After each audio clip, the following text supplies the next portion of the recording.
সহিহ বুখারীর 2697 নম্বর হাদিস, 2697। এই হাদিসের বর্ণনাকারী উম্মুল মুমিনিন আয়েশা সিদ্দিকা রাদিয়াল্লাহু তাআলা আনহা তিনি বলেন, ক্বালা রাসূলুল্লাহ সাল্লাল্লাহু আলাইহি ওয়াসাল্লাম, মান আহদাসা ফি আমরিনা হাযা মা লাইসা ফীহি ফাহুয়া রাদ্দুন। কোন ব্যক্তি যদি আমাদের ইসলামী শরীয়তের মধ্যে ইবাদতের নামে সওয়াবের আশায় নতুন কিছু সৃষ্টি করে, এটা প্রত্যাখ্যান করা হবে।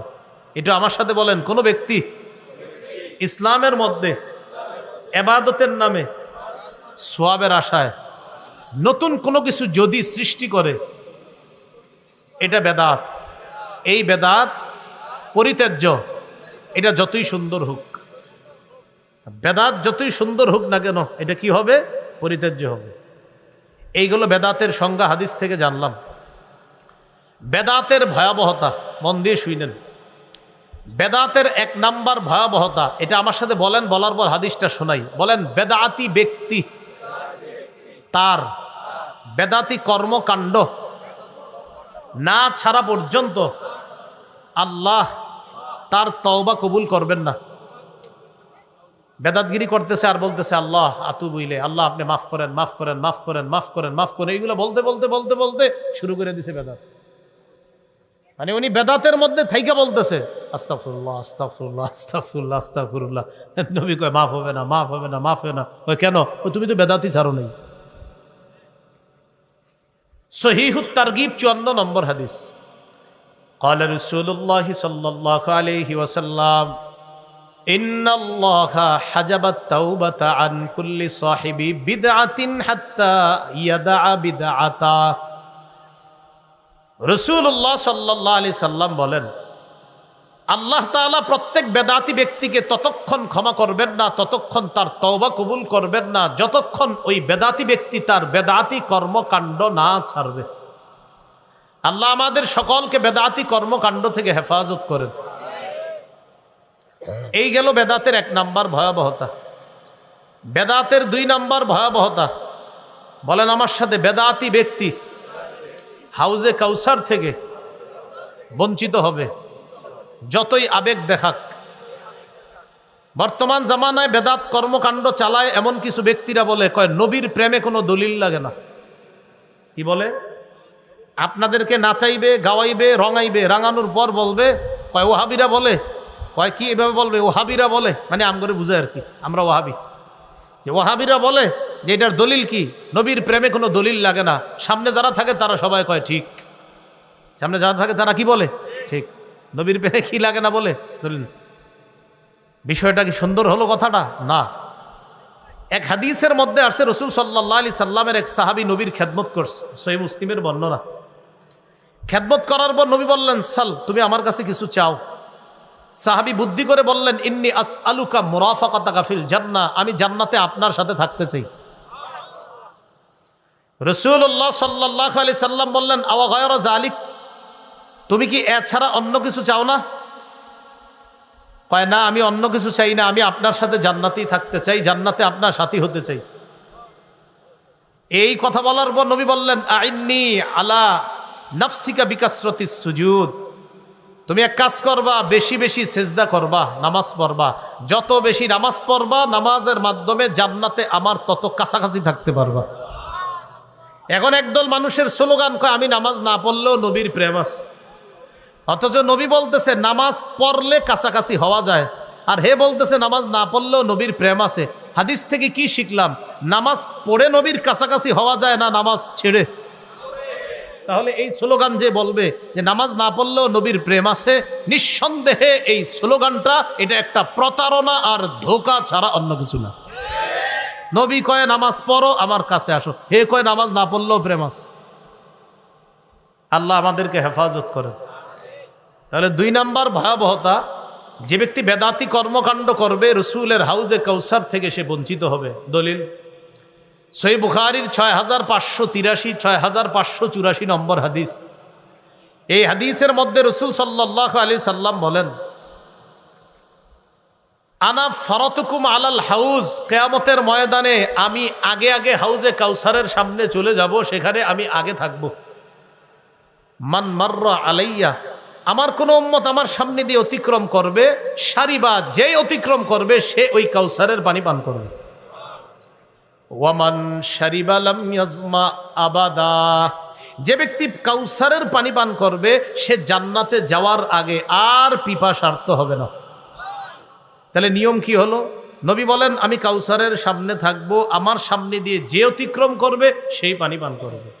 এবার নবীজি বলেন লা ইয়ারিদান্না আলাইয়া আকওয়াম আরিফুহুম ওয়া ইয়ারিফুনানি, আমার সামনে এমন একদল মানুষ আসবে যাদেরকে আমি চিনব, তারাও আমাকে চিনবে, আমি চিনব, তারা আমার উম্মত, তারা চিনবে আমি তাদের নবী। তো নিয়ম অনুযায়ী আমার সামনে যে আসবে তাকেই কাউসার পান করাবো। এখন আমি কাউসার পান করাবো, ইতিমধ্যে দেখবো সুম্মা ইউহালু বাইনি ওয়া বাইনাহুম, আমার মাঝে আর তাদের মাঝে প্রতিবন্ধকতা সৃষ্টি করা হয়েছে। আমি বলবো ফাকুলু ইয়া রাব্বি ইন্নাহুম মিন্নি, আল্লাহ এরা তো আমার উম্মত। আল্লাহর পক্ষ থেকে জবাব দেওয়া হবে ইন্নাকা লা তাদরি মা আহদাসু বা'দাক, নবী আপনি জানেন না দুনিয়া থেকে আপনি চলে আসার পর তারা কত নতুন নতুন বেদাত সৃষ্টি করেছে, এটা আপনার জানা নাই, এই জন্য আপনি আজকে তাদেরকে কাউসার পান করাতে পারবেন না।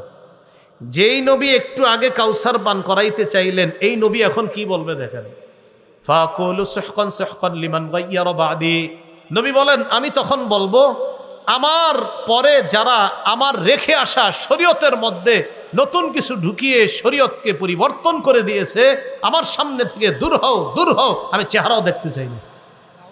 তাহলে একটু আগে কাউসার পান করাইতে চাইলেন, এখন বলতেছে কি সুহকান সুহকান, দূর হও। এই জন্য ভাইয়ারা বেদাতি কর্মকাণ্ড করেন না। এলাকার মসজিদের ইমাম খতিব, আশেপাশের মাদ্রাসার ওলামায়ে কেরাম মাঝে মাঝে এগুলা বললে আপনারা পরের দিন চাকরি নোট করে দেন। হ্যাঁ, পরের দিনে বলে হুজুর আসর নামাজ আর পড়ায় না কেন? আমার বাপদাদা 50 বছর এই কাজ করছে, আর আপনি আজকে কোত্থেকে আসছেন? হুজুরে আপনাদেরকে একটা সঠিক জিনিস বুঝাইছে, আপনি দলিল দিলেন আমার আব্বা গত 50 বছর করছে, কইরা মারা গেছে, আমিও গত 20 বছর করতেছি, এ হলো 70 বছর, আমার দাদা কইরা গেছে আরো 30 বছর, এ হলো 100 বছর, আর আপনি কোত্থেকে এসে বলতেছেন এটা বেদাত? হুজুর আসরের তার আইসেন না মসজিদে। এটা ঠিক করেন নাই। কেন ঠিক করেন নাই? ইব্রাহিম নবী তার জাতিকে বুঝাইলো এইগুলা শিরিক, এই পূজা করা শিরিক। তার জাতি এইগুলা শোনার পর ইব্রাহিম আলাইহিসসালামের কথা তারা বুঝছে যে আসলে ইব্রাহিমের কথা সত্য। বুঝা শোনার পর সব যখন ঠিক বুঝাইসে গেছে, এবার ইব্রাহিম নবী বলতেছে এগুলা ঠিক না, এগুলা অন্যায়। এখন দেখেন সর্বশেষ তাদের বুঝ আসার পরে জবাব, ইব্রাহিম শোনো, তুমি যা বুঝানোর বুঝাইছো, ওয়াজাদনা আবা আনা কাযালিকা ইয়াফআলুন, বাপ দাদাদেরকে দেখছি এগুলা করতে, তাই আমরাও করবো, আর কোনো দলিল চাই না। তাহলে বাপ দাদা করছে, এই উত্তরগুলা কাদের? কাফেরদের। ভুল কাজ বাপ দাদা করছে, উত্তরগুলা কারা দিত? কোরআনের অসংখ্য জায়গায় পাইবেন কাফেররা নবীদের কথায় কথায় বুঝাইসে যাইতো, সর্বশেষ জবাব দিত, নবীর কথা বুঝতো, হা হা তুমি ঠিক বলছো, সব বুঝার পর সর্বশেষ বলতো আমার বাপ দাদা করছে, আমি করব। আবু তালেব একদম নবী গেছে পাশে বসে রয়েছে, আবু তালেবের পাশে, পাশে চামচারা বসা, লিডাররা। আবু তালেবকে রাসূল সাল্লাল্লাহু আলাইহি সাল্লাম বলতেছে, চাচা লা ইলাহা ইল্লাল্লাহ বলেন, উহাজ্জুলাকা বিহা, আমি এই কালিমা, আপনি লা ইলাহা ইল্লাল্লাহ বলেন, এটা দিয়ে আল্লাহর কাছে আমি দলিল পেশ করব কিয়ামতের মাঠে, চাচা আপনাকে আমি জান্নাতে নেওয়ার চেষ্টা করব, আপনি একটু পড়েন। আবু তালেব বলল, ভাতিজা তোমার যে ধর্ম এটা সঠিক, এটা আমিও বুঝি, তোমার ধর্ম সঠিক এটা আমি বুঝি, তুমি সঠিক পথে আছো এটাও বুঝি, কিন্তু আমি যদি তোমার এই ধর্ম গ্রহণ করে মারা যাই, মানুষ বলবে ছি ছি, বাপ দাদার ধর্ম ছাইরা বাতিজার ধর্ম গ্রহণ করছে। তো কাকা এই জন্য ইখতারতুন নার আলাল আর, আমি সম্মান বিসর্জন দিতে পারবো না, প্রয়োজনে আমি জাহান্নামের আগুন গ্রহণ করব, কিন্তু আমি এই সম্মান বিসর্জন দিতে পারবো না। তাহলে আব্বার ঐতিহ্য, দাদার ঐতিহ্য, এগুলা কাদের বক্তব্য? কাফেরদের। তো ইমাম সাহেব এনে বুঝাইছে বেদাত, এই বেচারারে বলে হুজুর আসরের তে আর আইসেন না, এইগুলা করবেন না, তিনি আপনাকে জান্নাতের রাস্তা দেখায় আর আপনি এগুলা বলতেছেন। আল্লাহ আমাদেরকে হেফাজত করেন। বেদাতের 3 নাম্বার ভয়াবহতা, যে ব্যক্তি বেদাতি কর্মকাণ্ড করে, বলেন আমার সাথে, যে বেদাতি কর্মকাণ্ড করে, যে বেদাতিকে আশ্রয় দেয়, উভয়ের উপর আল্লাহর অভিশাপ, ফেরেশতাদের অভিশাপ, সকল মানুষের অভিশাপ।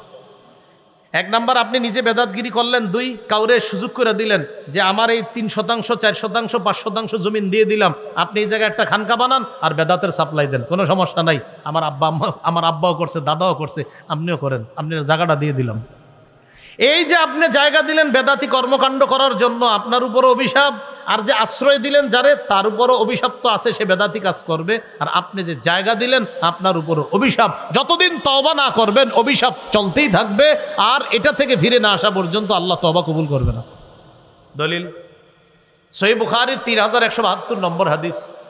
রাসূলুল্লাহ সাল্লাল্লাহু আলাইহি সাল্লাম বলেন, মান আহদাসা ফিহা হাদাসা আও আওয়া মুহদিসা ফাআলাইহি লানাতুল্লাহ ওয়াল মালাইকাতি ওয়ান নাসি আজমাইন। যে ব্যক্তি বেদাতি কর্মকাণ্ড করে, যে কোনো বেদাতিকে আশ্রয় দেয়, তার উপর আল্লাহর অভিশাপ, ফেরেশতাদের অভিশাপ, দুনিয়ার সকল মানুষের অভিশাপ। নাউযুবিল্লাহ। কি শিখলাম ভাই? বেদাতি কাজ নিজে করব না, কোনো বেদাতিকে আশ্রয় দিব না। বলেন ইনশাআল্লাহ। বেদাতের 4 নাম্বার ভয়াবহতা, বলেন আমার সাথে। একটা বেদাত কোনো এলাকায় প্রতিষ্ঠিত হয়ে গেলে ওই এলাকা থেকে একটা সুন্নত আল্লাহ উঠায় নেয়। সেই সুন্নতটি কিয়ামত পর্যন্ত ওই জাতির কাছে আর ফিরিয়ে দেয় না। কোন এলাকায় একটা বেদাত প্রতিষ্ঠিত হবে, আল্লাহ একটা সুন্নত উঠায় নিবে, এই সুন্নত আর কিয়ামতের আগে ফিরিয়ে দিবে না। দলিল সুনানে দারিমি, ইমাম দারিমি রাহিমাহুল্লাহ হাদিস আনছেন মুকদ্দিমার মধ্যে 94 নম্বর হাদিস। قال رسول الله صلى الله عليه وسلم ما ابتدع قوم بدعة في دينهم إلا نزع الله من سنتهم سنتا وفي رواية من سننهم سنتا। কোন এলাকার মধ্যে কোন জাতি যদি তাদের ধর্মের মধ্যে একটা বেদাত চালু করে, এটা যদি প্রতিষ্ঠিত হয়ে যায়, আল্লাহ তাআলা ওই এলাকা থেকে একটা সুন্নত উঠায় আনে। সুম্মা লা ইয়ারুদ্দুহা ইলাইহিম ইলা ইয়াউমিল কিয়ামাহ। কিয়ামত পর্যন্ত ওই সুন্নত ওই জাতির কাছে আল্লাহ আর ফিরিয়ে দেয় না। এই জন্য এলাকার ওলামায়ে হযরত আছেন, এলাকাবাসীর কাছে আমার উদাত্ত আহ্বান, এলাকার মধ্যে যদি কোনো বেদাত দেখেন চালু হয়, কেউ যদি কোনো বেদাত প্রতিষ্ঠিত করে, আলেমদের সাথে মিলেমিশে সম্মিলিতভাবে ওই বেদাতের প্রতিবাদ করবেন, ওই বেদাতকে এলাকা থেকে দূর করবেন। না হয় কপাল খারাপ, কিন্তু আপনাদের সুন্নত কিন্তু আল্লাহ উঠায় নিবে। ইবনে মাজার বর্ণনা 2865 নম্বর হাদিস, 2865 নম্বর হাদিস। এই হাদিসের মধ্যে আছে ক্বালা রাসূলুল্লাহ সাল্লাল্লাহু আলাইহি ওয়াসাল্লাম, নবীজি বলেন, ইন্নাহু সায়ালি আমরাকুম মিন বা'দি রিজাল ইউতফিউনা সুন্নাহ ওয়া ইউহদিসুনা বিদআহ ওয়া ইউআখিরুনা আস-সালাতা আন মাওয়াকিতিহা। নবী বলেন, আমার পর তোমাদের ধর্মীয় দায়িত্বশীল হবে এমন মানুষরা, যারা সুন্নতকে মিটায়া দিবে। যারা কি মিটায়া দিবে? সুন্নত। আপনাদের সামনে এরকম এরকম মানুষ বসে, সামনে লাখ লাখ মানুষ বসে, এই লোক হাজার হাজার লাখ লাখ মানুষের সামনে বৈশা সুন্নত মিটায়া দিচ্ছে, এবং তাকে আপনারা দ্বীনের নেতা মনে করতেছেন। নবীজি বলতেছেন, আমার পরে ধর্মীয় নেতা হবে এমন এমন মানুষ, ইউতফিউনা সুন্নাহ, যারা সুন্নতকে নিভিয়ে দিবে, ওয়া ইউহদিসুনা বিদআহ, যারা বেদাত প্রতিষ্ঠিত করবে, ওয়া ইউআখিরুনা আস-সালাতা আন মাওয়াকিতিহা, যারা সময় মতো নামাজকে নিতে নিতে নিতে নিতে একদম শেষ হতে গিয়ে নামাজ পড়বে। আসরের নামাজ কোনো মতে সূর্য ডুবার সময় গিয়ে আল্লাহু আকবার 4টা ঠোকর দিবে, এরকম করবে। আব্দুল্লাহ ইবনে মাসউদ রাদিয়াল্লাহু তাআলা আনহু বললেন, হুজুর কাইফা বি ইন আদরাকতুহুম, এই জাতীয় বেদাতি যদি পাই কি করব? এখন আপনারা আমরা সবাই একসাথে বলি, চলেন, যদি আমরা এই জাতীয় বেদাতি পাই তা আমরা কি করব? নবীজি জবাব দিয়ে দিস, লাইসা তাআতুন লিমান আসাল্লাহ, যে আল্লাহর নাফরমানি করে তার কথা মানা যাবে না, যে আল্লাহর নাফরমানি করে তার কথা মানা যাবে না। অতএব যে সুন্নতকে নিভায়া দেয়, বেদাত সৃষ্টি করে, সে আল্লাহর নাফরমান। নবী বলতেছে এই নাফরমানের কথা মানা যাবে না। নাফরমানের কথা কি করা যাবে না? মানা যাবে না। এই হলো বেদাতের 4 নাম্বার ভয়াবহতা। বেদাতের 5 নাম্বার ভয়াবহতা, যে ব্যক্তি বেদাতগিরি করে, আল্লাহ না করেন যদি এই আকীদা নিয়ে মারা যায় যে মরার সময় তার বেদাতি আকীদা, বাস তার ঠিকানা জাহান্নাম। ইবনে মাজাহ আবু দাউদ, নাসাই এই 3 কিতাবের মধ্যে মিলে একটা হাদিস শোনাই। আবু দাউদের 4607, নাসাইর মধ্যেও বর্ণনাটা আছে। রাসূলুল্লাহ সাল্লাল্লাহু আলাইহি সাল্লাম বলেন, ইয়াইশ মিনকুম বা'দি ফাসায়ারা ইখতিলাফান কাসীরা। আমার পরে যারা দুনিয়াতে থাকবা তোমরা প্রচুর মতভেদ দেখতে পাবা। নবী বলছে আমার পরে দুনিয়াতে যারা বসবাস করবে তারা প্রচুর মতভেদ দেখবে। এখন একটু বলেন তো আপনারা, আমরা কি ভবিষ্যতে দেখবো না দেখতেছি? যেমন আপনারা সাধারণ মানুষদের একটা কমন ডায়লগ, এক হুজুর এক কথা বলে, আরেক হুজুর আরেক কথা বলে, কার কথা মানবো, এরকম বলেন না? তো নবীজি বলছে আমার পরে যারা দুনিয়াতে বসবাস করবে তারা প্রচুর মতভেদ দেখবে। এখন বলেন তো মতভেদ দেখবো না দেখতেছি? যেমন জুমার আজান কয়টা? হ্যাঁ বলেন, কিন্তু একটা ঝগড়া আছে কিনা? একদল বলতেছে কয়টা? একটা, আবার আমরা বলতেছি কয়টা? দুইটা। এখন এই যে মতভেদ দেখবো, এটা কে বলছে? নবীজি। তাহলে মন দিয়ে শোনেন, কথার কথা, জুমার আজান আমরা বলি দুইটা, আবার একদল মোহাব্বতের ভাই তারা বলে কয়টা? একটা। তো রসুল বলছে আমার পরে যারা দুনিয়াতে থাকবে তারা প্রচুর মতভেদ দেখবা। এখন কথা হলো হুজুর মতভেদ দেখলে আমরা করবো কি? নবীজি জানিয়ে দিলেন, ফালাইকুম বিসুন্নতি। 1 নাম্বার কাজ, ওই মতভেদ যখন দেখবা তখন আমার সুন্নত আঁকড়ে ধরবা। সুবহানাল্লাহ। এখন আমরা একটা মতভেদের মধ্যে আছি, সেটা কি জুমার আজান কয়টা? তো মতভেদ হলো আমরা বলি দুইটা, আর একদল মোহাব্বতের ভাই বলে কয়টা? একটা। এখন আমরা এই মতভেদের মধ্যে নিরসন খুঁজতেছি। নবী বলে মতভেদ লাগলে প্রথমে আমার সুন্নত ধরবা। নবীর সুন্নত তালাশ করে জুমার আজান পাইছি একটা। বলেন কয়টা? একটা। এবার নবী বলতেছে ওয়াসুন্নাতিল খুলাফাইর রাশিদিনাল মাহদিয়্যিন। আমার হেদায়েত প্রাপ্ত খোলাফায়ে রাশেদার সুন্নত আঁকড়ে ধরবা। নবীর সুন্নতে পাইছি জুমার আজান একটা।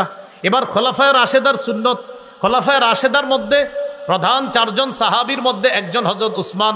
হযরত উসমান জুমার দ্বিতীয় আজান চালু করছে। নবী বলছে মতভেদ যখন দেখবা, 1 আমার সুন্নত ধরবা, 2 আমার সাহাবায়ে কেরামের সুন্নত ধরবা। নবীর সুন্নতে পাইছি আজান একটা, উসমানের সুন্নতে পাইছি আজান আরেকটা। অতএব নবীর সুন্নাহ মানা মানিও নবীর কথা মানা, উসমানের সুন্নাহ মানা মানিও নবীর কথা মানা। আর নবীজি বলছে আমার সুন্নত ধরো, সাহাবায়ে কেরামের সুন্নত ধরো। এখন বলেন তো নবীর সুন্নত ধরবো, কথাটা কার? বলেন নবীর। আমরা মতভেদ দেখবো না দেখতেছি? তো নবী বলছে মতভেদ দেখলে 1 নাম্বার আমার সুন্নত ধরো। এরপরে বলছে খোলাফায়ে রাশেদার সুন্নত ধরো। আচ্ছা বলেন তো নবীর সুন্নত ধরতে হবে, কথাটা কার? নবীর। খোলাফায়ে রাশেদার সুন্নত ধরতে হবে, কথাটা কার? নবীজির। তাহলে খোলাফায়ে রাশেদার মধ্যে হযরত উসমান গনি আছে কিনা? এই হযরতে উসমান দ্বিতীয় আজান চালু করছে। মক্কা মদিনা সহ সারা পৃথিবীর ম্যাক্সিমাম জায়গায় জুমার আজান হয় 2টা। এখন আপনার একদল মোহাব্বতের ভাই তারা বলতেছে না জুমার আজান একটা, আর আমরা বলতেছি না জুমার আজান 2টা। আমাদের দলিল, নবী বলছে মতভেদ লাগলে আমার সুন্নত খোঁজো, আমার সাহাবীদের সুন্নত খোঁজো। আর নবীর সুন্নত আর সাহাবীদের সুন্নত মানার কারণেই আমাদের নাম আহলুস সুন্নাহ ওয়াল জামাআহ। আমরা নবীর সুন্নাহও মানি, জামাতে সাহাবা তাদের আদর্শও মানি। নবীর সুন্নতে পাই জুমার আজান একটা, জামাতে সাহাবার আদর্শে পাই সুন্নত 2টা, জুমার আজান। এই জন্য আমরা জুমার আজান দেই 2টা। আপনার নাম আগে ঠিক করতে হবে, আপনি কি শুধু আহলুস সুন্নাহ না আহলুস সুন্নাহ ওয়াল জামাআহ, এটা ঠিক করতে হবে। যদি বলেন আহলুস সুন্নাহ ওয়াল জামাআহ, তো নবীর সুন্নত মানতে হবে, সাহাবায়ে কেরামের আদর্শ মানতে হবে। আচ্ছা এবার সাধারণ জনগণ দেখি বুঝছেননি, বলেন আমরা মতভেদ দেখব, কথাটা কার? নবীর। এখন জুমার আজান একটা না 2টা, এই মতভেদটা কি দেখবো না দেখতেছি? এবার নবী বলছে মতভেদ দেখলে 1 কার সুন্নত খুঁজবো? নবীর। 2 নাম্বার কার সুন্নত? সাহাবীদের। বলেন তো নবীর সুন্নতে জুমার আজান পাই কয়টা? সাহাবীদের সুন্নতের মধ্যে জুমার আজান পাই কয়টা? নবীর সুন্নত মানা, কথাটা কার কথা? নবীর। সাহাবীদের সুন্নত মানা, কথাটা কার? আল্লাহ আমাদেরকে বুঝার তৌফিক দান করেন। এরপর নবী বলেন ইয়্যাকুম ওয়াল মুহদাসাত, তোমরা ইসলামের মধ্যে নতুন নতুন বেদাত আবিষ্কার করা থেকে বাঁচো। ফাইন্না কুল্লা মুহদাসাতিন বিদআহ, প্রত্যেক নতুন আবিষ্কার বেদাত। নাসাইতে আছে ওয়া কুল্লা বিদআতিন দালালাহ, প্রত্যেক বেদাত হলো পথভ্রষ্টতা। ওয়া কুল্লা দালালাতিন ফিন্নার, প্রত্যেক পথভ্রষ্টতার ঠিকানা জাহান্নাম। আল্লাহ আমাদের সকলকে বেদাতি কর্মকাণ্ড থেকে হেফাজত করে। এইগুলো আমাদের আজকের আলোচনার প্রথম অংশ। এবার দ্বিতীয় অংশটা আমরা চলে যাই, চলেন। দ্বিতীয় অংশ হলো, বলেন আমার সাথে, কবর কেন্দ্রিক বাড়াবাড়ি শিরিক পর্যন্ত পৌঁছে দেয়।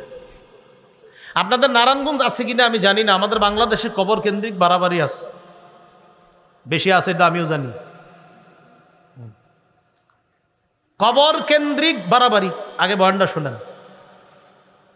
সহিহ বুখারীর বর্ণনা 427 নম্বর হাদিস। এই হাদিসের মধ্যে নবীজির 3 বিবির কথা। এক হলো আম্মাজান আয়েশা সিদ্দিকা রাদিয়াল্লাহু তাআলা আনহা থেকে হাদিসটা বর্ণনা। নবীজির আর 2 বিবি উম্মে হাবিবা আর উম্মে সালামা, তাদের সম্পর্কে হাদিসটা। সুবহানাল্লাহ। বর্ণনা করছে এক বিবি আর সম্পর্ক আরো 2 বিবির। তিনি বলেন, আন্না উম্মা হাবিবাতা ওয়া উম্মা সালামাতা যাকারাতা কানিসাতান রাআইনাহা বিল হাবাশা। উম্মে হাবিবা এবং উম্মে সালামা, নবীর এই 2 বিবি হাবশায় একটা গির্জা দেখছে। গির্জা ফিহা তাসাবির। এই গির্জার মধ্যে অনেক মূর্তি। গির্জা ইবাদতখানা, এই ইবাদতখানার মধ্যে অনেক মূর্তি। ফাযাকারাত লিন নবী সাল্লাল্লাহু আলাইহি ওয়াসাল্লাম। এই ব্যাপারটা তার 2 বিবি নবীজিকে জানাইছে, ইয়া রাসূলুল্লাহ, হাবশা একটা গির্জা দেখলাম, গির্জা তাদের ইবাদতখানা, ইবাদতখানার ভিতরে দেখলাম আবার মূর্তি, ব্যাপারটা বুঝলাম না। নবীজি বললেন, ইন্না উলাইকা ইযা কানা ফীহিমুর রাজুলুস সালিহ মাতা। এরা হলো ওই সমস্ত মানুষ, তাদের মাঝে কোনো ভালো মানুষ যখন মারা যাইতো, বানাউ আলা কবরিহি মসজিদা, তারা ওই ভালো মানুষের কবরের উপর একটা মসজিদ বানাইতো। তাদের কোনো ভালো মানুষ মারা গেলে ওই ভালো মানুষের কবরের উপর তারা একটা মসজিদ বানাইতো। বানানোর পর ওয়াসাওয়ারু ফীহি তিলকা সুওয়ারা, ওই মসজিদের ভিতর ওই অলিদের মূর্তি তারা স্থাপন করত। এবার একটু বুঝেন, দেখেন, এ হলো অলির কবর, এই কবরের উপরে মসজিদ, আবার মসজিদের ভিতরে অলির ছবি মূর্তি। এ হলো নিচে হলো কবর, উপরে মসজিদ, ওই মসজিদের ভিতরে অলির মূর্তি। তাহলে নিচে অলির কবর, উপরে অলির মূর্তি, এটার মধ্যে তারা ইবাদত করত। নাউজুবিল্লাহ।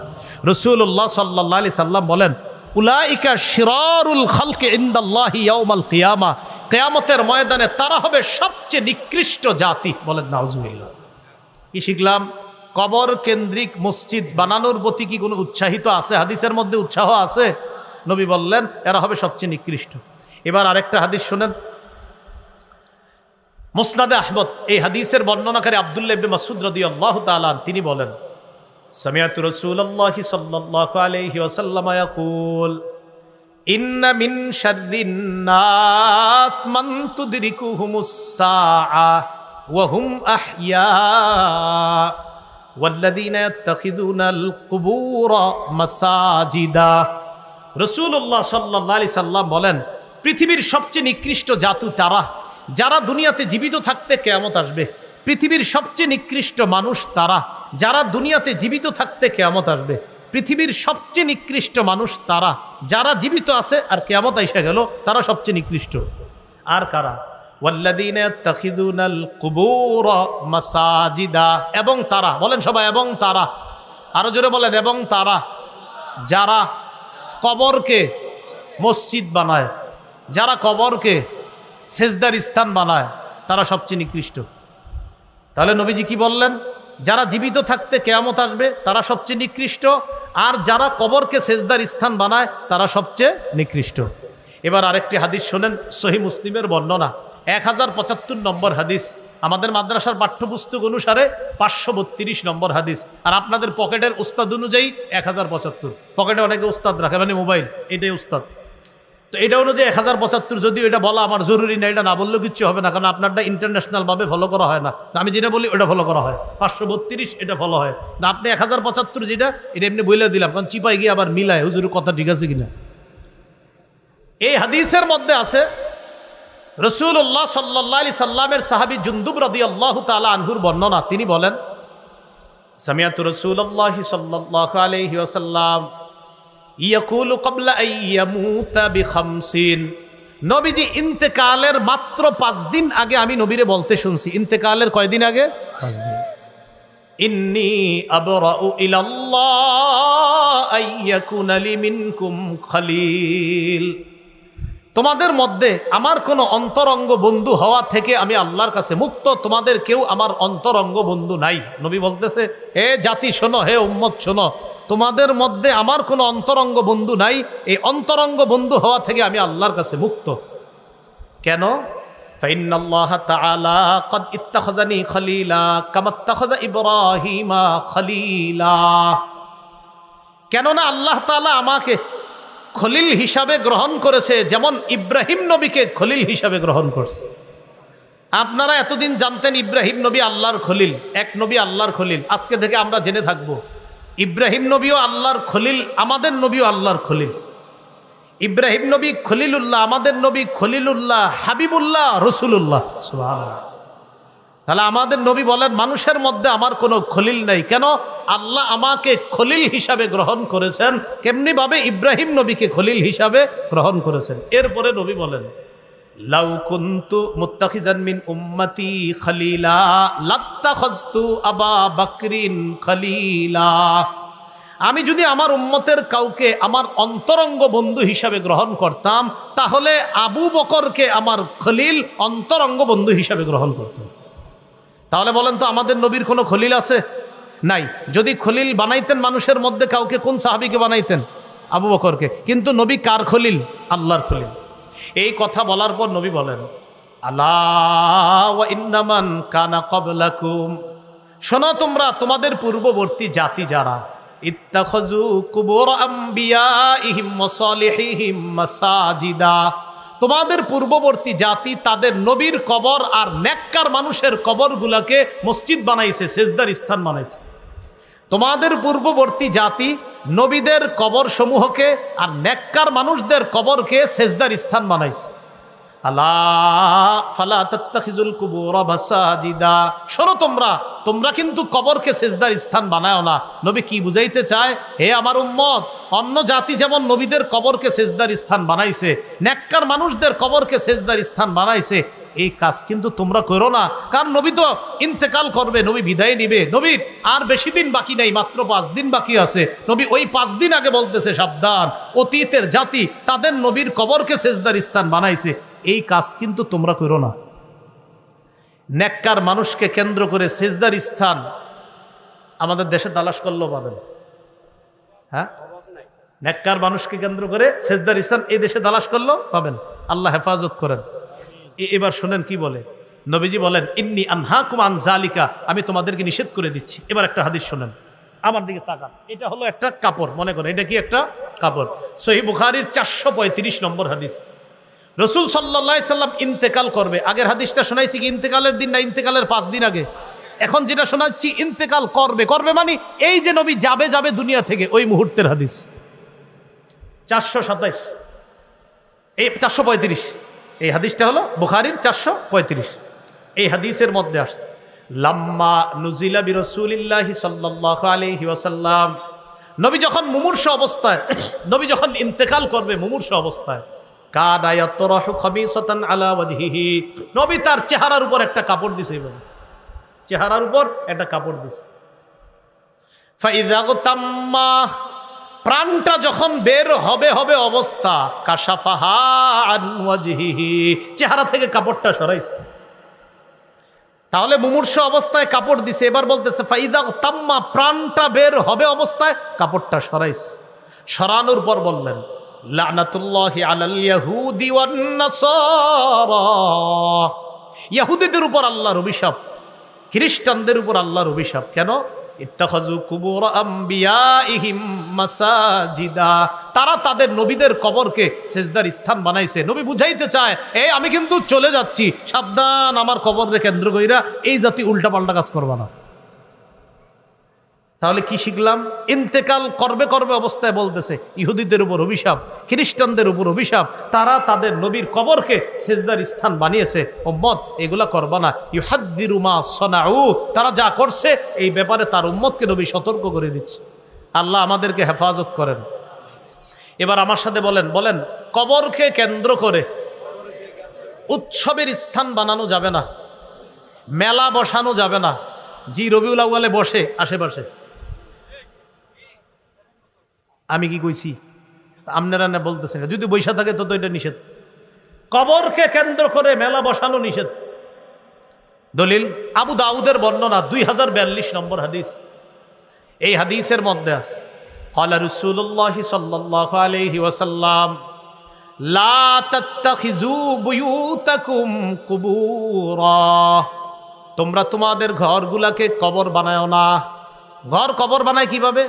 নফল নামাজ না পড়লে, জিকির না করলে, কোরআন তেলাওয়াত না করলে ওই ঘর কবরের মতো হয়ে যায়।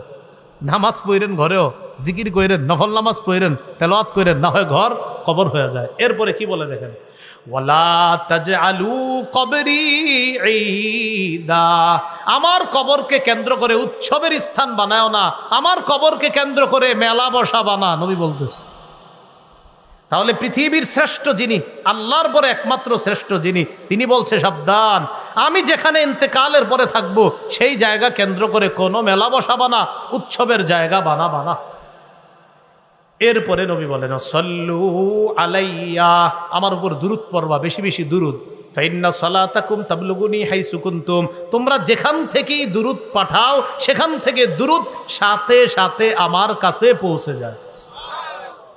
তাহলে কবরকে কেন্দ্র করে মেলা বসানো নিষেধ। বলেন মেলা বসানো কি নিষেধ? এবার আসেন, বলেন কবরের উপর বসা নিষেধ, কবর সামনে রাইখা নামাজ পড়া নিষেধ। অনেকে আবেগে কি করে, মসজিদের মাঝখানে কবরটা রাইখা, চারপাশে মসজিদ, ওই আবেগ। আলেম ওলামাদেরকে না জিজ্ঞাসা করে মসজিদ বানায়, কি ভাই আপনারা কবর মাঝখানে রাখছেন কেন? আবেগ। এই যে আবেগে মসজিদটা মাঝখানে রাখেন কেন বুঝান, এলাকাবাসী বুঝান, এই জাতীয় কোনো মসজিদ থাকলে গিয়ে বুঝান, ভাই কবরটা কিনারায় নেন, সাইডে নেন। প্রথমে বাহিরে নিতে বললেন না, না হয় আপনারা মারতেও পারে, বলবেন আগে সাইডে নেন। কারণ এ তো এমন এক আকীদায় ঢুকে গেছে যে আকীদা থেকে তাকে বের করতে আপনার অনেক কষ্ট হবে। আবু দাউদের বর্ণনা 3229 নম্বর হাদিস, 3229, 3229, এই হাদিসের মধ্যে আসছে রাসূলুল্লাহ সাল্লাল্লাহু আলাইহি সাল্লাম বলেন, লা তাজলিসু আলাল কুবুর, কবরের উপর বসো না।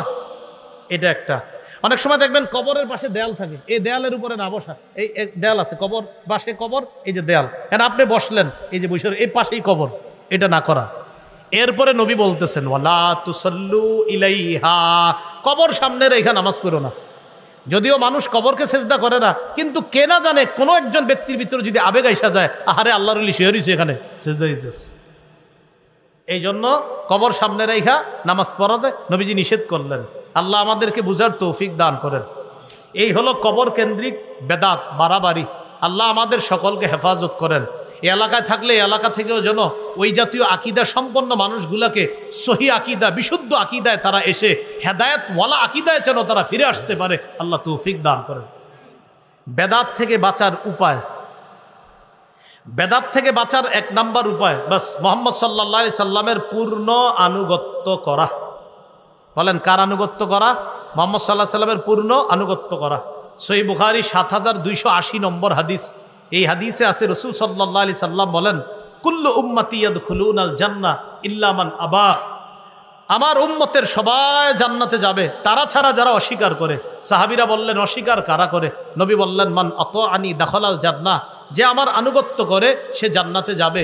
ওমান আসানি ফাকাদ আবা, যে আমার নাফরমানি করে সেই অস্বীকার করলো। তো অস্বীকার যে করবে সে সুন্নাহের বাহিরে চলে গেল। আল্লাহ আমাদের সকলকে নবীর সুন্নাহ মেনে নবীর আনুগত্য করার তৌফিক দান করেন। 2 নাম্বার উপায়, বলেন আমার সাথে, সুন্নত বেশি বেশি জিন্দা করা, সুন্নতের ব্যাপক প্রচার প্রসার করা। তাহলে বেদাত দূর করার 2 নাম্বার উপায় হলো সুন্নতের ব্যাপক প্রচার প্রসার করা, সুন্নতের কথা বেশি বেশি বলা, নামাজের পরে মাঝে মাঝে সুন্নত নিয়ে আলোচনা করা। আসরের পরে ইমাম সাহেব যারা আছেন 2 মিনিট 5 মিনিট একটা সুন্নত বলতে পারেন। আমাদের যাত্রাবাড়ি শায়েখের একটা বই আছে, আপনার কিতাব আছে 1 মিনিটের মাদ্রাসা, 1 মিনিটের মাদ্রাসা। তো এইটা আপনি প্রতিদিন পড়ে শোনান। 1 মিনিটের মাদ্রাসা মানে ওই নামাজের পরে সবাই বসবে, 1-2 মিনিট একটু কথা শুনবে। এই এলাকাবাসী যারা আছেন, আহার এই মানুষগুলা কোথায় যাবে? তো আশেপাশের ইমাম সাহেব যারা আছে তাদের প্রতি আবদার থাকবে, আপনারা প্রতিদিন আসরের পরে, আপনি যেভাবে সুন্দর হয় আর কি, মানে আমার একটা আবদার রইল আর কি, আসরের পরে 2 মিনিট 3 মিনিট একটু একটা কিতাব পড়ে শোনায় দেন যে প্রিয় মুসল্লি ভাইয়ারা এখন একটা সুন্নত আপনাদেরকে শোনায় দেওয়া হবে। তো এই সুন্নতটা আপনি তাকে বলেন, 1 দিন বলেন, 2 দিন বলেন, 3 দিন বলেন। আরে কে জানে আপনি 10 দিন 5 দিন 15 দিন 20 দিন বলার পর হতে পারে তিনি ওই কাজ শুরু করে দিছে, আমল শুরু করে দিছে। এই জন্য প্রতিদিন কিছু কিছু সুন্নত আমরা শিখব। ইমাম সাহেবদেরকে আপনারা বলবেন যে হুজুর কিতাবাদি কি কি কিনে দেওয়া লাগবে বলেন, আমরা বলি কিনে দেই, আপনি আমাদেরকে বইরা বইরা শোনান। এলাকাবাসী রাজি আছেন ইনশাআল্লাহ? তাহলে এই সুন্নত যেন মসজিদে মসজিদে এটা যেন জিন্দা হয়ে যায়, সবাই যেন ব্যাপক প্রচার প্রসার করতে পারে, আল্লাহ তৌফিক দান করেন। তিরমিজির বর্ণনা 2677 নম্বর হাদিস, 2677। এই হাদিসে আসছে রাসূল সাল্লাল্লাহু আলাইহি সাল্লাম বলেন, মান আহিয়া সুন্নাতাম মিন সুন্নতি, আমার একটা সুন্নত যদি কেউ জিন্দা করে, ফালাহু আজরু মান আমিলাহা। কোন ইমাম সাহেব যদি একটা সুন্নত প্রচার করে, এই এলাকার 100 মুসল্লি যদি ওই সুন্নতটা পালন করে, ওই ইমাম সাহেবের আমল নামায় 100 জনের সওয়াব আল্লাহ দিবে। তাদের সওয়াব কাটা হবে না, মিন গায়রি আইয়ুনতাকাসা মিন উজুরিহিম শাই, তাদের সওয়াব থেকে একটু কাটা হবে না, তাদের সমপরিমাণ সওয়াব সুন্নত জিন্দাকারীর আমল নামায়ও আল্লাহ দিবে। ঘরের মা বোন যারা আছে তাদেরকে এই সুন্নতের কিতাবগুলা আপনারা কিনে দেন, তারাও যেন সুন্নত শিখতে পারে। সাধারণত কবর কেন্দ্রিক বাড়াবাড়ির প্রতি আমাদের মা বোনদের অনেক আগ্রহ আছে। মা বোনরা একটু নরম হয়তো, এদেরকে যেমনি বুঝে মনে করে আহারে না জানি কি আছে সেখানে। এইগুলা করতে গিয়ে আপনার এই কবর কেন্দ্রিক বাড়াবাড়ির মধ্যে মা বোনরাও লিপ্ত হয়ে যায়। খুব মন দিয়ে শোনেন, আল্লাহর কাছে মনোনীত ধর্ম ইসলাম পালনের একটা কিতাব আছে, কোরআনেই আছে কি মানতে হবে। কোরআন এবং হাদিস অনুযায়ী ইসলাম মানব, কি করা যাবে না বাড়াবাড়ি, আর কি করা যাবে না ছাড়াছাড়ি। এই বাড়াবাড়ির একটা অন্যতম বাড়াবাড়ি আমাদের দেশ সহ অনেক জায়গায় চলে, এটার নাম কি? বেদাত। বলেন তো, ইসলামের মধ্যে এবাদতের নামে নতুন কিছু আবিষ্কার, এটার নাম কি? বেদাত। আল্লাহ আমাদের সকলকে বেদাতি কর্মকাণ্ড থেকে আমরা যেন বেঁচে থাকতে পারি, আল্লাহ তৌফিক দান করেন। সামনের মাসটা কি মাস? আরবি মুহররম। এই মুহররম মাসটা কেন্দ্র করেও অনেকের আবেগ এখন উতলে উঠবে। এই আজকে এখন মানে আবেগ, খুব আবেগী, এবং আপনাদের বুঝাবে হুজুর এই আবেগী হইতে হইলেও ভাগ্য লাগে, বুঝেন? এই আবেগ বাড়তেই থাকবে, দেখবেন বাড়তে বাড়তে এই আবেগ যে কোথায় গিয়ে পৌঁছবে। শুধু কি আবেগ, যখন দেখবে যারে নিয়ে আবেগটা, তার কবর তো বাংলাদেশে নাই, হের একটা কবর বানায় ফেলবে দেশে, বানায় এটা নিয়ে আপনার এটা কলা দিবে, আম দিবে, জাম দিবে, কাঁঠাল দিবে, টাকা দিবে। কারে দেয়? কি এক আজীব মস্তিষ্ক নিয়ে বসবাস করে। কবরের সামনে একটা বাচ্চা বৈশা বৈশা কয় স্যার 10টা টাকা দান করেন, দান করে না, ওই কবরে মরা মানুষটারে গিয়ে 10,000 দিয়ে আস। জিন্দা মানুষ কত চাইছে? 10। আরে জিন্দা মানুষ কত টাকা চাইছে? 10। দেয় নাই 10। মরা মানুষের দিছে কত? 10,000। এ বলেন না, মরা মানুষের দিছে কত? স্যার 10টা টাকা দেন, পেটে খিদা, দেয় না। মরা মানুষের দিয়েছে 10,000। এই সমস্ত অসুস্থ মস্তিষ্ক কবে আমাদের বুঝে আসবে বলেন? তাহলে নবীর কথা মানা মানিও আল্লাহর কথা মানা, কারণ আল্লাহ বলছে নবীর কথা মানো। সূরা নিসার 59 নম্বর আয়াতে আল্লাহ বলেন, ইয়া আইয়ুহাল্লাযীনা আমানু আতিউল্লাহ ওয়া আতিউর রাসূল, হে ঈমানদারগণ তোমরা আল্লাহর আনুগত্য করো, রাসূলের আনুগত্য করো। মনে রাখবেন, নবীর কথা এটাও ওহী, আল্লাহর কথাও ওহী। আল্লাহর কথা এটা হলো ওহী মাতলু, নবীর কথা ওহী গায়রে মাতলু। আল্লাহর কথা ওহী, এটা তেলাওয়াত করা হয়, নামাজে পড়া হয়। নবীজির কথা এটা ওহী গায়রে মাতলু, এটা তেলাওয়াত করা হয় না। নবীও তা বলেন যা ওহী হিসাবে নবীর কাছে আসে। একটু আমার সাথে বলেন, বলেন নবী তা বলেন যা নবীর কাছে ওহী হিসাবে আসে। এই কথা কোথায় আছে? সূরা নাজমের 3-4 নম্বর আয়াতে আল্লাহ বলেন, ওমা ইয়ানতিকু আনিল হাওয়া ইন হুয়া ইল্লা ওয়াহয়ু ইউহা। নবী নিজের পক্ষ থেকে কিছু বলেন না, নিজের থেকে নবীজি কিছু বলেন না, মন মতো কিছু বলে না। ওহী আসে, ওই ওহী অনুযায়ী নবী কথা বলে, যা ওহী হিসাবে আসে নবী তাই বলে দেয়। তাহলে আল্লাহর কথা তেলাওয়াত করা হয়, নবীরটা নামাজে তেলাওয়াত করা হয় না, এই হলো পার্থক্য। নবীর হাদিস যদি বাস্তবেই সেটা নবীর হাদিস হয়, এই হাদিসকে অস্বীকার করা কুফরি। সূরা আলী ইমরানের 32 নম্বর আয়াতে আল্লাহ বলেন, কুল আতিউল্লাহ ওয়ার রাসূল ফাইন তাওয়াল্লাউ ফাইন্নাল্লাহা লা ইউহিব্বুল কাফিরিন। নবী আপনি বলেন আতিউল্লাহ, তোমরা আল্লাহর আনুগত্য করো, আর রাসূল, রাসূলের আনুগত্য করো। ফাইন তাওয়াল্লাউ, এই কথা বলার পর তারা যদি আল্লাহ এবং রাসূলের আনুগত্য না করে, তাহলে এদেরকে জানায়া দেন আল্লাহ কাফেরদেরকে ভালোবাসেন না। তাহলে নবীর কথা না মানাটা কুফরি, আর কুফরি করলে কাফের, আর কাফেরকে আল্লাহ ভালোবাসেন না। নবীর কথা মানা মানি আল্লাহর কথা মানা। সুবহানাল্লাহ। নবীর কথা মানা আল্লাহর কথা মানা। দলিল সূরা নিসার ৮০ নম্বর আয়াতে আল্লাহ বলেন, মাইয়ুতির রাসূলা ফাকাদ আতাআল্লাহ, যে রাসূলের আনুগত্য করে সে আল্লাহর আনুগত্য করল। নবীজি কি দুনিয়াতে আছে এখন? তো নবীর আনুগত্য কিভাবে করবেন? নবীর হাদিস থেকে জানতে হবে, আদেশ নিষেধ জানার পর ওটা মানা। আর আল্লাহ বলেন, আমার নবীকে কেউ মানলো তো আল্লাহকে মানলো। আল্লাহর কথা আর নবীর সুন্নত অনুযায়ী কোনো মুমিনের মাঝে যখন ফয়সালা করে দেওয়া হয়, তখন মুমিনদের বক্তব্য হবে শুনলাম মানলাম। বলেন তো, কোনো মুমিনকে যখন বলা হয়, ও মুমিন, আল্লাহ বলছে এই কথা তুমি কি মানো, নবী বলছে এই কথা তুমি কি মানো, তখন মুমিন বলবে হ্যাঁ শুনলাম মেনে নিলাম। মুমিন কি বলবে? শুনলাম মেনে নিলাম। এটাও কোরআনে আছে। সূরা নূরের ৫১-৫২ নম্বর আয়াতে আল্লাহ তাআলা বলেন, ইন্নামা কানা কাউলাল মুমিনিনা ইযা দুউ ইলাল্লাহ ইলাল্লাহি ওয়া রাসূলিহি লিয়াহকুমা বাইনাহুম আন ইয়াকুলু সামি'না ওয়া আতা'না।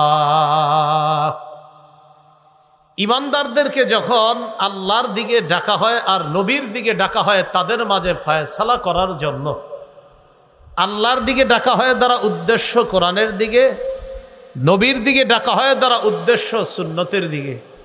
আল্লাহর কোরআন আর সুন্নত অনুযায়ী তাদের মাঝে ফয়সালা করার জন্য যখন তাদেরকে আহ্বান করা হয়, মুমিন তুমি একটা সমস্যায় পড়ছো, এই সমস্যার সমাধানটা কোরআন সুন্নাহ অনুযায়ী করব, তো আল্লাহ বলেন তখন মুমিনের জবাব হয় সামি'না ওয়া আতা'না, আমরা শুনলাম মেনে নিলাম।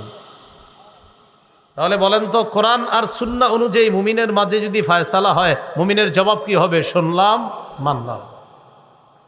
আব্দুল্লাহ ইবনে আব্বাস রাদিয়াল্লাহু তাআলা আনহুমা বলেন, লাউ দাআলি ইকালু বাঈর, আমার যদি ওটের একটা রশিও হারিয়ে যায়, লাওয়াজাতুহু ফি কিতাবিল্লাহ, এই রশিটা খোঁজার সমাধান আমি কোরআনে পেয়ে যাই। সুবহানাল্লাহ। আমার যদি ওটের একটা রশিও হারায়, এই রশিটা যে আমি কিভাবে পাবো এটার সমাধান কোরআনে পাই। তাহলে এবার বলেন তো, কোরআন মানা আল্লাহর কথা মানা, হাদিস মানাও আল্লাহর কথা মানা। কারণ সূরা হাশরের ৭ নম্বর আয়াতে আছে, নবী যা দিয়েছেন তা গ্রহণ করো, যা থেকে নিষেধ করেন তা থেকে বিরত থাকো। কি বুঝতে পারলাম? আল্লাহর কাছে মনোনীত ধর্ম ইসলাম। ইসলাম পালনের একটা কিতাব আছে, এটার নাম কোরআন। আর ওই কোরআনই বলছে, শোনো, এই কোরআনের ব্যাখ্যার সর্বশ্রেষ্ঠ ব্যাখ্যা হলো হাদিস, কোরআনের ব্যাখ্যা ওই হাদিস থেকে নিব। বলেন তো, আল্লাহর কাছে মনোনীত ধর্ম কি? ইসলাম মানার জন্য কিতাবের নাম কি? কোরআনের মধ্যেই আছে কি মানতে হবে? হাদিস। আবার বলেন, আল্লাহর কাছে মনোনীত ধর্ম ইসলাম মানতে হলে কিছু নিয়ম নীতি জানতে হবে কোন কিতাব থেকে? আর কোরআনেই আছে আবার কি মানতে হবে? এতটুকু বুঝে আসছে সবার? এবার আমার সাথে বলেন, কোরআন সুন্নাহ অনুযায়ী বলেন, ইসলাম পালন করতে গিয়ে বাড়াবাড়িও করব না, ছাড়াছাড়িও করব না। আল্লাহ যা বলেন নাই, বলেন, নবী যা বলেন নাই সেটা করব না। আল্লাহ যা করতে বলেছেন, নবী যা করতে বলেছেন সেটা ছাড়ব না। তাহলে যেটা করতে বলেন নাই সেটা করার নাম বাড়াবাড়ি, যেটা ছাড়তে বলেন নাই এটা ছাড়ার নাম ছাড়াছাড়ি। এবার দেখি সুন্দরভাবে বলেন, আল্লাহর কাছে একমাত্র ধর্ম ইসলাম পালনের একটা কিতাব আছে, কোরআনে আছে, আরেকটা মানতে হবে হাদিস। আর কোরআন আর হাদিস অনুযায়ী ইসলাম পালন করতে গিয়ে কি করা যাবে না? আবার কি করা যাবে না? আল্লাহ যা করতে বলেন না এটা করার নাম বাড়াবাড়ি, নবী যা করতে বলেন না এটা করার নাম না। আল্লাহ যা করতে বলেন নাই, নবী যা করতে বলেন না এটা করার নাম বাড়াবাড়ি। নবী যা ছাড়তে বলেন নাই, আল্লাহ যা ছাড়তে বলেন নাই এটা করার নাম ছাড়াছাড়ি। তাহলে করবেন, দেখতে হবে আল্লাহ বলছে কিনা, ছাড়বেন, দেখতে হবে আল্লাহ ছাড়তে বলছে কিনা। যদি আপনি বাড়ায়া করেন, যদি আল্লাহ না বলছে এটা, তো আপনি বাড়াবাড়ি করলেন। যদি ছাড়েন, দেখতে হবে নবী আর আল্লাহ বলছে কিনা এটা ছাড়ার জন্য। যদি আপনি ছাড়েন, ভাই আল্লাহ তো ছাড়তে বলেন নাই, কেন ছাড়লেন? এটার নাম ছাড়াছাড়ি। এতটুকু বুঝছেন? এবার মূল আলোচনায় যাই। ইসলাম ধর্মের মধ্যে কিছু বাড়াবাড়ি হয় আমাদের। এই বাড়াবাড়ির একটা বাড়াবাড়ির নাম বেদাত। বলেন কি নাম? বেদাত। এই বেদাত বিভিন্নভাবে হয়। এর মধ্যে একটা বেদাত হলো কবরকে কেন্দ্র করে বেদাত। কাকে কেন্দ্র করে? যারা কবর কেন্দ্র করে বেদাত করেন তারাও ওয়াজটা শোনেন মন দিয়ে, যারা করেন না তারাও শোনেন। কবরকে কেন্দ্র করে কিছু বেদাত হয়, বাড়াবাড়ি। রাসূলুল্লাহ সাল্লাল্লাহু আলাইহি সাল্লাম বলেন, ইয়াকুম ওয়াল গুলুওয়া ফিদ্দীন, তোমরা দ্বীনের ব্যাপারে বাড়াবাড়ি করা থেকে বাঁচো। ফাইন্নাহু আহলাকা মান কানা ক্বাবলাকুম আল গুলুউ ফিদ্দীন, তোমাদের পূর্বেকার জাতি ধ্বংস করছে বাড়াবাড়ি করা। বাড়াবাড়ি করা থেকে তোমরা বাঁচো। তোমাদের পূর্ববর্তী জাতি ধ্বংস হয়েছে দ্বীনের ব্যাপারে বাড়াবাড়ি করার কারণে। দ্বীনের ব্যাপারে এরা বাড়াবাড়ি করতে গিয়ে ওই বাড়াবাড়ি তাদেরকে ধ্বংস করে ছাড়ছে। আবু দাউদের বর্ণনা 4608 নম্বর হাদিস। এই হাদিসের মধ্যে রাসূলুল্লাহ সাল্লাল্লাহু আলাইহি সাল্লাম বলেন, হালাকাল মুতানাত্তিউনা হালাকাল মুতানাত্তিউনা হালাকাল মুতানাত্তিউনা ক্বালাহা সালাসা। নবীজি বলেন, বাড়াবাড়িকারীরা ধ্বংস, সীমালঙ্ঘনকারীরা ধ্বংস, বাড়াবাড়িকারীরা ধ্বংস। এইগুলো আজকে আমাদের আলোচনার ভূমিকা। এখন আমরা মূল আলোচনায় জানবো যে আমরা ইসলাম ধর্ম পালন করতে গিয়ে বিশেষ করে এই এশিয়া মহাদেশ আর বিশেষ করে আমাদের বাংলাদেশে আমরা কিছু বেদাত নামক বাড়াবাড়ি করি। কি নামক? বেদাত। ইমাম মালিক রহমতুল্লাহি আলাইহি কি বলছে এটা একটু শুনি, শোনার পর বেদাতের সংজ্ঞা হাদিস থেকে নেই। ইমাম মালিক রহমতুল্লাহি আলাইহি বলেন, মান ইবতাদা ফিল ইসলামি বিদআতান ইয়ারাহা হাসানাতান ফাকাদ জাআমা আন্না মুহাম্মাদান খানার রিসালা। ইমাম মালিক বলেন, কেউ যদি ইসলামের মধ্যে নতুন কোনো বেদাত চালু করে আর এটাকে যদি সে উত্তম মনে করে, আপনি ইসলামের মধ্যে একটা নতুন কিছু আবিষ্কার করলেন আর মনে করলেন এটা তো ভালো, হুজুর এটাতে আবেগ কাজ করে। কি বললেন? বেদাতগিরি করলেন আর বললেন এটাতে আবেগ কাজ করে। এই আবেগে বেদাতগিরি করলেন আর এটা আপনার কাছে ভালো লাগলো। ইমাম মালিক বলেন, যেই ব্যক্তি বেদাতি কর্মকাণ্ড করে আর মনে করে ভালো লাগছে এটা, সে কেমন যেন এই কথা বলতে চায় যে মুহাম্মদ সাল্লাল্লাহু আলাইহি সাল্লাম ইসলামের দায়িত্ব পালনে ত্রুটি রেখে গেছে, খেয়ানত করে গেছে। নবী কি ইসলাম পূর্ণাঙ্গ রেখে গেছে না অপূর্ণাঙ্গ? তো এই হযরত নতুন বেদাতগিরি সৃষ্টি করে বুঝাইতে চায় নবী এটা কইরা পূর্ণ করে যেতে পারে নাই, তা আমি নতুন এটা বেদাত ঢুকাইলাম। তাহলে কোনো ব্যক্তি যদি নতুন বেদাত চালু করে ইসলামের মধ্যে, এর অর্থ হলো এই, নবী এটা পূর্ণ করে যেতে পারে নাই তাই সে পূর্ণ করেছে। এই জাতীয় কাজ যে করবে এটার নাম হবে বেদাতি কর্মকাণ্ড। ওই বেদাতি কর্মকাণ্ডের বিরোধিতা করা এটা মুসলমানদের জন্য আবশ্যক হয়ে যায়। মুসলমানদের জন্য কি হয়ে যায়? আবশ্যক।